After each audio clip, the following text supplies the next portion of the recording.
Tebmürmek naik babı Tebmürmek firatu hıratu Devere heyşani çavim. Akşamları inerdi sesi sokağımıza, yorgun bir şarkının Hicaz bestesiyle. Muhayyer kurdi bir efkar olurdum ben derdi. Tüm maviler senin olsun Eftelya. Umut yeşili gözlerinden süzülüp erişeyim gönlünün bahiyatına. Kovmaz benim gibi bozkır çocuğunu, sahipsiz sevdaların yetim çocukları.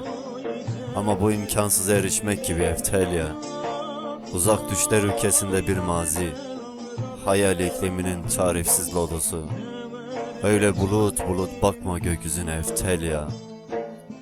Ah Eftelya, taşırken sen güzelliğini koynunda haç gibi, nasıl gelirim eşkıya gibi aşk yollarına. Ne olur öyle sevdalı bakma bana, çilegahımda bir ömür günah süremem. Gönlüne iyileşmek zor be Eftelya.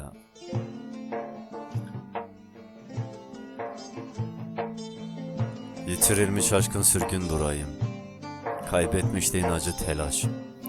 Gözlerinde çilekeş bir hüzün, pazar aynenin durgun yüzü. Kimsenin bilmediği hiç kimsesizliği, kanatlarında yorgun bir hayat çırpınışı. Sancıyan yaralarının izi süliyetinde, gamzesinde yaşanmışlıkların derinliği. Sevdalı bir hayatın ağır. Şındaketi sebramın tüm bu kaşor malimin dıhvinim dıdorun te birintarın bihalın dilim